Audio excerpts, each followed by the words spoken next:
আসসালামু আলাইকুম রহমতুল্লাহ। আজকের ভিডিওতে আমরা জানব ইতিহাসের সবচেয়ে সম্মানিত ও দয়ালু একজন মানুষের গল্প।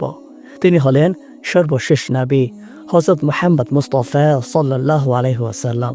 চলুন মাত্র কয়েক মিনিটে জেনে নেই তার জীবনের কিছু গুরুত্বপূর্ণ ঘটনা ও শিক্ষা। প্রিয় দর্শক, পুরো ভিডিও জুড়ে আমি আছি এসকে আরমান আহাদ। চলুন তাহলে প্রথমে হযরত মুহাম্মদ মুস্তাফা সাল্লাল্লাহু আলাইহি ওয়াসাল্লামের শৈশব ও জন্ম নিয়ে কথা বলি। মহানবী সাল্লাল্লাহু আলাইহি ওয়াসাল্লাম জন্মগ্রহণ করেন 570 খ্রিস্টাব্দে মক্কা নগরীতে। তার পিতার নাম আব্দুল্লাহ এবং মাতার নাম আমিনা। জন্মের আগেই পিতা মারা যান, আর 6 বছর বয়সে মা এবং 8 বছর বয়সে দাদা মৃত্যুবরণ করেন। এরপর লালন পালন করেন চাচা আবু তলিব। তিনি ছিলেন অত্যন্ত সৎ, বিশ্বস্ত এবং শান্ত প্রকৃতির। যুবক বয়সে মুহাম্মদ সাল্লাল্লাহু আলাইহি ওয়াসাল্লাম ব্যবসায় নিযুক্ত হন এবং সততা ও ন্যায়বিচারের জন্য আল আমিন নামে খ্যাতি লাভ করেন। তিনি খাদিজা রাদিয়াল্লাহু তাআলা আনহা নামক সম্মানিত নারী ব্যবসায়ীর সাথে বিবাহ বন্ধনে আবদ্ধ হন। খাদিজা রাদিয়াল্লাহু তাআলা আনহা তাকে সর্বপ্রথম সমর্থন ও সাহস যোগান। 40 বছর বয়সে হেরা গুহায় ধ্যানরত অবস্থায় প্রথম ওহী আসে। আল্লাহর পক্ষ থেকে ফেরেশতা জিবরাইল আলাইহিস সালাম ইকরা অর্থাৎ পড়ো বলে ওহী প্রদান করেন। এভাবে শুরু হয় নবুয়তের যাত্রা।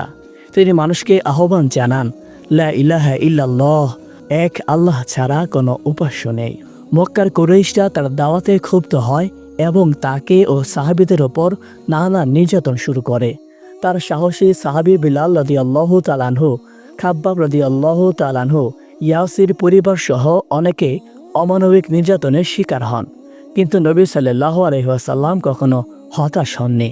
তায়েফে তিনি দাওয়াত দিতে গিয়ে পাথর নিক্ষেপ ও অবজ্ঞার শিকার হন। তবুও তিনি দোয়া করেন, হে আল্লাহ, এরা জানে না তুমি তাদের হেদায়েত দাও। আর এর কিছুদিন পর ঘটে আশ্চর্যজনক ঘটনা, অর্থাৎ মেরাজ। এক রাতে তিনি মক্কা থেকে জেরুজালেম ও সেখান থেকে সপ্তম আকাশ পেরিয়ে আল্লাহর সান্নিধ্যে যান।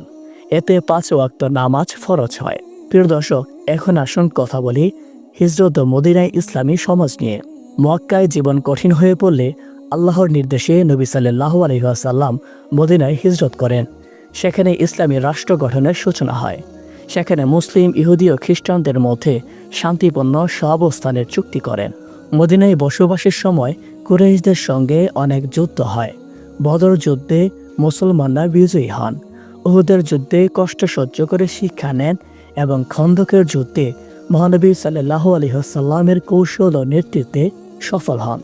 8ম হিজরিতে নবী সাল্লাল্লাহু আলাইহি ওয়াসাল্লাম 10,000 সাহাবী নিয়ে মক্কা বিজয় করেন।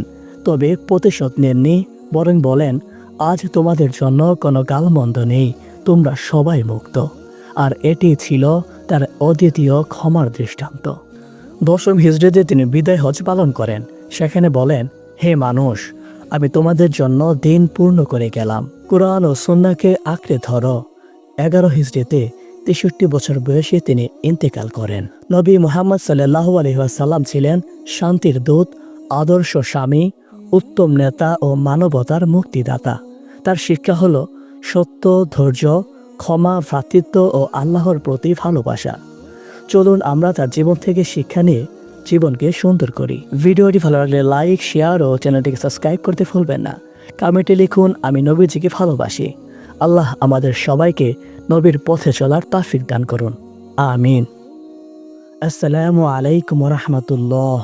আজকের ভিডিওতে আমরা জানব এক মহান নবীর কথা। তিনি ছিলেন ইব্রাহিম আলাইহিস সালামের পুত্র, একজন মহান দায়ী ও নবী, হযরত ইসহাক আলাইহিস সালাম। আসুন তার জীবন কাহিনী থেকে আমরা ঈমান, ধৈর্য ও আল্লাহর প্রতিশ্রুতির শক্তি সম্পর্কে জানি। প্রিয় দর্শক, আজকের পুরো ভিডিও জুড়ে আমি আছি এসকে আরমান আহাদ। আমাদের এই ভিডিও শেষ পর্যন্ত দেখুন। প্রথমে চলুন আলোচনা করি তার শৈশব ও জন্মের অলৌকিকতা নিয়ে। ইসহাক আলাইহিস সালামের জন্ম ছিল একটি অলৌকিক ঘটনা। তার পিতা ইব্রাহিম আলাইহিস সালাম ও মাতা সারাহ আলাইহিস সালাম ছিলেন বৃদ্ধ বয়সে সন্তানহীন। তখন ফেরেশতা এসে খুশির সংবাদ দেন, আমি তোমাকে একটি জ্ঞানী পুত্র দিব। এই সংবাদে সারা আলাইহিস সালাম আশ্চর্য হয়ে যান। আমি বৃদ্ধা, আমার স্বামীও বৃদ্ধ, আমি কিভাবে সন্তান পাবো? কিন্তু আল্লাহর কুদরত ইসহাক আলাইহিসসালামকে জন্ম নেন। ইসহাক আলাইহিসসালাম ছিলেন নবী ইব্রাহিম আলাইহিসসালামের উত্তরসূরি এবং যাকুব আলাইহিসসালামের পিতা। তাকে আল্লাহ তাআলা নবী বানিয়ে পাঠান কেনান অঞ্চলের বিভিন্ন জাতির কাছে। তিনি মানুষকে একত্ববাদ, ন্যায় বিচার ও পরকাল সম্পর্কে শিক্ষা দেন। তিনি একজন শান্তিপ্রিয়, ন্যায়বান ও প্রজ্ঞাশালী নবী ছিলেন। ইসহাক আলাইহিসসালামের স্ত্রী ছিলেন রিবিকা বা রিফকা। তাদের দুই পুত্রের নাম ইস ও ইয়াকুব আলাইহিসসালাম। ইয়াকুব আলাইহিসসালামই পরে নবী হন, যার বংশধারা থেকেই আসে ইউসুফ আলাইহিসসালাম, মুসা আলাইহিসসালাম, দাউদ আলাইহিসসালাম, ঈসা আলাইহিসসালাম এবং আরও অনেক নবীগণ। ইসহাক আলাইহিসসালামের পরিবার ছিল নবীদের পরিবার, এক মোবারক বংশ। প্রিয় দর্শক, তার জীবনের বড় বৈশিষ্ট্য ছিল ধৈর্য, আল্লাহর প্রতি তাওয়াক্কুল বা ভরসা, নম্রতা ও বিনয়। তিনি ছিলেন আল্লাহর নির্বাচিত বান্দা। কুরআনে বলা হয় তিনি উত্তম বান্দা ছিলেন, আল্লাহ তাকে নির্বাচিত করেছেন। সূরা সদ আয়াত 45 থেকে 47। ইসহাক আলাইহিসসালামের জীবন থেকে আমরা যে শিক্ষা পাই, আল্লাহর প্রতিশ্রুতি কখনো মিথ্যা হয় না। ধৈর্য ও দোয়ার মাধ্যমে অসম্ভবকেও সম্ভব করা যায়। সন্তান ও পরিবারে ঈমান ও নৈতিকতা শিক্ষার গুরুত্ব অপরিসীম। পূর্বসূরি নবীদের পথ অনুসরণেই প্রকৃত সাফল্য। ইসহাক আলাইহিসসালাম দীর্ঘদিন মানুষের মাঝে নবুওয়াতের কাজ করেন। তিনি প্রায় 180 বছর বয়সে ইন্তেকাল করেন। তাকে হেব্রনে, বর্তমান ফিলিস্তিনে ইব্রাহিম আলাইহিসসালামের পাশেই দাফন করা হয়। ইসহাক আলাইহিসসালাম ছিলেন আল্লাহর কুদরতের এক চিরন্তন নিদর্শন। তার জীবন আমাদের শিখায় ঈমান, ধৈর্য, দোয়া আর আল্লাহর উপর ভরসা রাখলেই সব সম্ভব। বন্ধুরা, যদি ভিডিওটি ভালো লেগে থাকে তাহলে লাইক দিন, শেয়ার করুন এবং চ্যানেলটি সাবস্ক্রাইব করুন। কমেন্টে লিখে জানান আগামীতে কোন নবীর জীবনী সম্পর্কে জানতে চান। ভালো থাকবেন, সুস্থ থাকবেন। আসসালামু আলাইকুম।